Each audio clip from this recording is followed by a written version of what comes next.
हदीस पाक में फरमाया कब्र में सजा मिलने लगेगी तो सामने नमाज आ जाएगी, फिर कोई सजा मिलने लगेगी तो सामने सदका आ जाएगा, फिर कोई सजा मिलने लगेगी तो किसी से की हुई भलाई। थोड़ी थोड़ी तैयारी रखो, थोड़ी थोड़ी खैर रखो, थोड़ा थोड़ा किसी मिस्कीन को खिलाते रहो, छुपा छुपा के पीर जुमेरात का रोजा रखते रहो। कभी कभी सारे घर में सोए हो तो रात को उठ के नफल पढ़ लिया करो। कुछ राज न्याज, कुछ नेकियां छुपा के रख लो।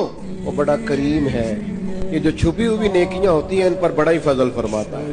वो बड़ी मजेदार काम आ जाएंगी, उनका बड़ा नतीजा निकलेगा। सुबह कयामत बड़ा एजाज मिलेगा, अल्लाह के हुजूर पजीराई है उन नेकियों की। अपनी आखिरत के लिए उन नेकियों को तैयार करके रखें। अपनी भी तैयारी करनी है, लेकिन जो अपने चले जाए ना उनको भूलना नहीं।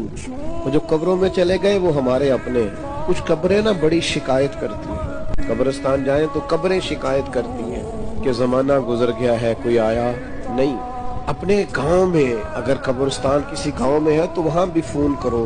बारिशों के बाद जरूरत होती है कब्रों का पता लेने। थोड़ी थोड़ी तवज्जो, जाने वालों की कब्रों पर जाना, उनके लिए दुआए मगफिरत करना। ये जरा हदीस पाक की गहराई देखना कितनी है। नबी करीम अलैहिस्सलाम ने फरमाया एक बंदे का अल्लाह जन्नत में दर्जा बुलंद करता है। तो दर्जा तो बुलंद होता है बंदा नेकी करे तो आखिरत तो दारुल जजा है, वो दारुल अमल है ही नहीं। अब दर्जा क्यों बुलंद हो रहा है? तो बंदा अर्ज करता है मालिक अब तो मैंने कोई नेकी नहीं की, अब मेरा दर्जा कैसे बुलंद हुआ? तो अल्लाह फरमाएगा तेरे पिछलों ने तेरे लिए दुआ की है, बख्श मैंने पहले दिया है, लेकिन अब जब वो दुआ करेंगे तो तेरे दर्जे बुलंद कर दिए जाएंगे।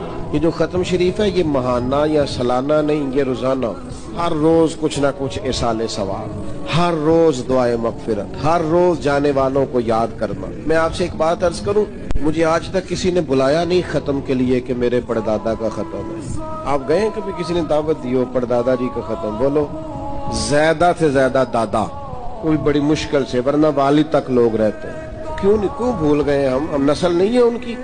परदादा ना होते तो दादा होते थे। तो हम भूल जाते हैं अपने बड़ों को। अपनी नस्लों को याद रखें, उनके लिए दुआएं बख्शिश करें, उनका ख्याल करें। खास तौर पर इसाले सवाब का एहतमाम गाहे गाहे करें, ये बड़ा जरूरी है। और करीबी जब दुआ मांगते हैं ना, जब भाई दुआ मांगता है तो जरा दर्द से मांगता है, बेटा दुआ मांगता है तो जरा दर्द से मांगता है। जब अपने कोई दुआ मांगते हैं तो फिर उनकी दुआओं का अंदाज कुछ और तरह का होता है। एक तो अपनी आखिरत की तैयारी करें, एक जो गुजर गए उनको भी भुलाए नहीं, उनके लिए भी तैयारी रखें।